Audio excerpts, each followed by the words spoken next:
Hey, what's up, everybody? It is Thursday the 16th. It's St. Patrick's Eve, I guess. Me being based in Dublin, tomorrow's a big day.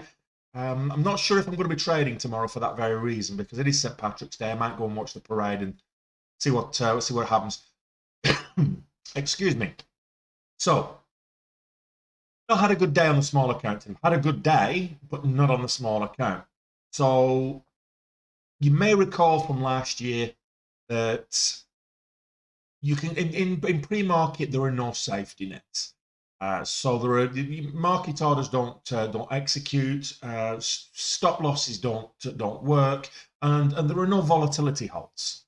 So if there is an algorithmic flush for whatever reason, be it bad news or nasty catalyst or market offering, then there's nothing going to save you.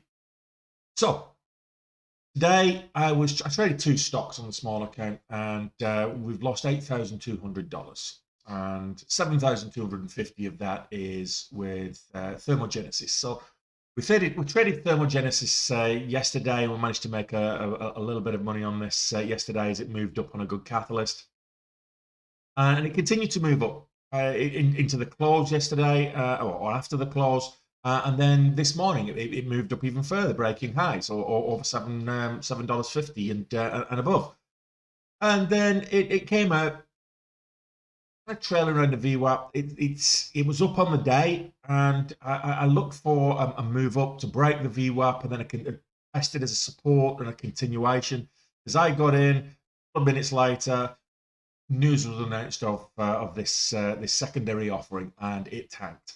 I'm going to show you how quickly it happens, and I tried to get out quickly. I put my limit order in because market orders don't work, so it has to be a limit order. So I put my limit order in there and tried to get out. It blasted straight past my limit order, and I lost $1.40, $1.45 per share. I have 5,000 shares, so not a great experience. But then the next order I had to put in was a limit order below the price action. So effectively, it's a marketable order, not a market order, a marketable limit order, to just to get out of the position. So you end up panicking because you could lose a couple of. I mean, this went all the way down from over $7. From it was looking for the test of $7. It went from $7 all the way down to 360. I managed to get out for a dollar 45, as I say, but it was a good $3.50 move to the south side. So I could have lost a lot more. I could be sitting here with kind of $16,000 down instead of just $8,000 down. So that's what happens. I mean, just look at the action here. So look at this. It had made its move up. It's pre-market made its move up. Then it made another move up there. Bit of a sell-off, then a move. It was kind of choppy sideways consolidation phase here. You're not too worried about that. You're looking for next, looking for it to break new highs. If you look at this from a technical analyst point of view, you've got a trend line down there going that way. And you're looking for it to kind of looking for testing this trend line, this descending resistance. As it breaks that, you want to be looking for a breakout. We got that. Obviously, I'm looking for the breakup of the VWAP, which is what I get. The breakup over the VWAP, it moves up, tests $7, comes back and tests the VWAP as support. Then it moves back up, so I'm getting in new highs here for the move back up to retest $7, and then it just pulls back a little bit, and then the spreads widen, and all of a sudden you get the flush. And the indicator there was, I saw it happen. The indicator was when the spreads started to widen. That's when I should have got out. And it does happen more often than I would like to admit. But this is the risk that you take trading pre-market, because there are no safety nets, and this is why the volatile flushes. And again, the actual volume, I wouldn't say it was extreme volume. On this flush, but the volume does increase, and you can get big swings pre-market, and no safety net. So you have to, factor that risk into your trading if you're going to be trading outside of the regular hours.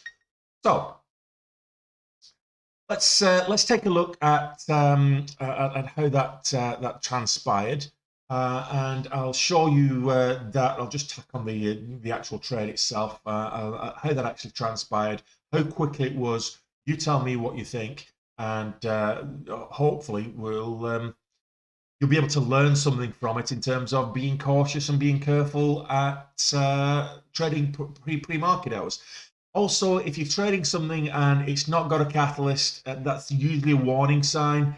If there's no specific reason for it to be moving up, just be careful. Check the SEC filings to see if there is a shelf registered there for a secondary offering or an additional offering, just to make sure. Now, I did have a quick look on this one, but the offering that they registered was back in October, and there was a catalyst yesterday. So I wasn't expecting the market to hit the market with an offering.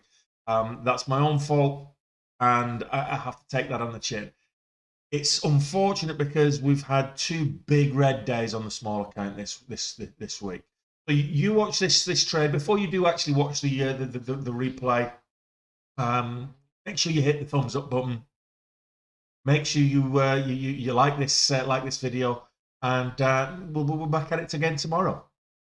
It's unfortunately not every trade is going to go your way, and sometimes they go against you.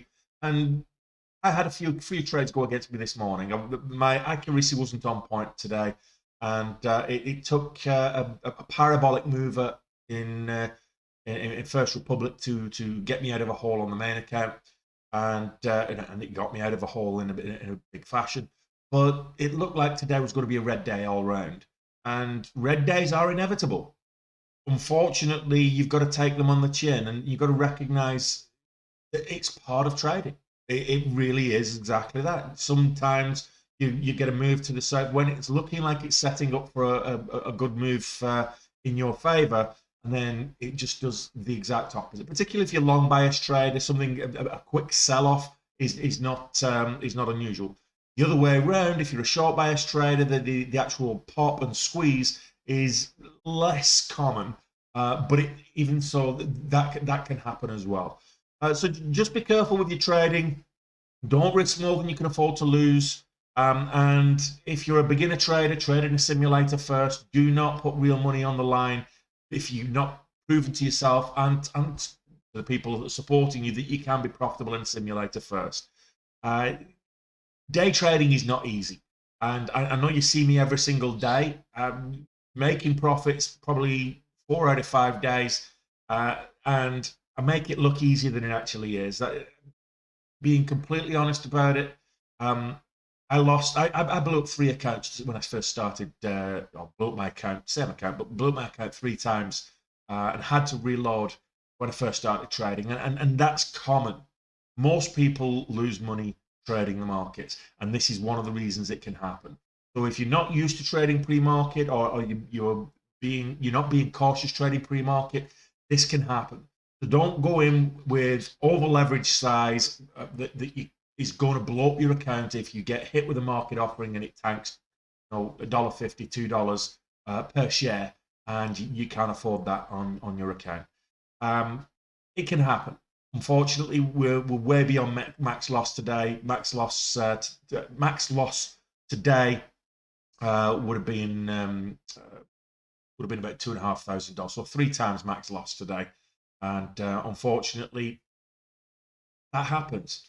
So we go again tomorrow. We're starting tomorrow with about $19,000 in the account as a result of today's drawdown, and we've added to the drawdown that we created for ourselves on Monday. So we've got that to recover. The goal is still to get to $50,000 before the end of March. We've got 2 trading weeks plus tomorrow to achieve that. So come join me tomorrow now before the market opens, and we'll see what we can do. Okay. In the meantime, enjoy the rest of your evening.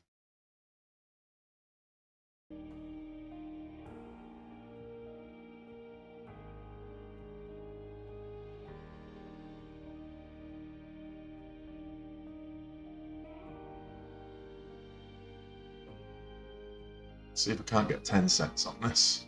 Break of $7. It got rejected at $7 previously.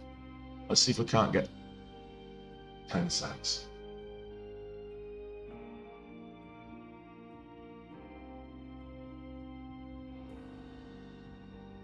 Hey Mike. Hey Shimwari John.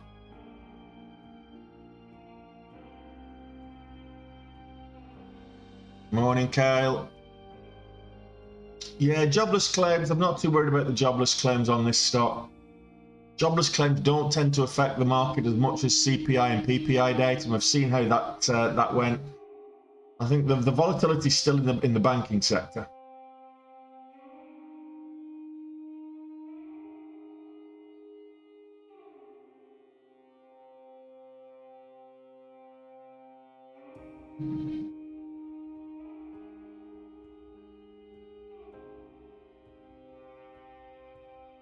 Let's see. Morning, Captain. How are you today?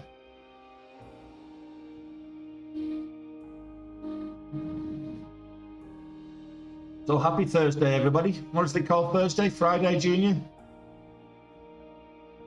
Looking for the retest of $7 here. Spreads are 2-3 cents, so might not get a full $7, a full 10 cents on it. Okay, if this breaks lows, I'll just get it.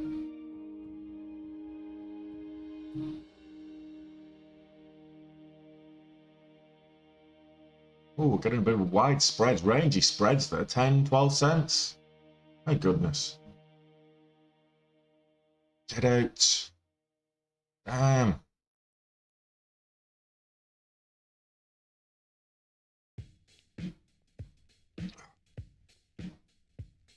Market offering. It's got to be a market offering.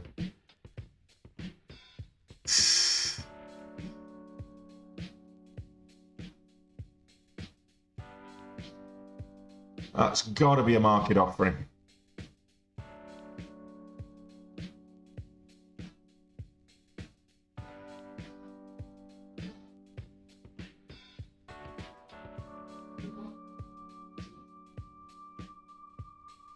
Oh, look at that. 3 million private placement priced at the market under NASDAQ rules. Ouch.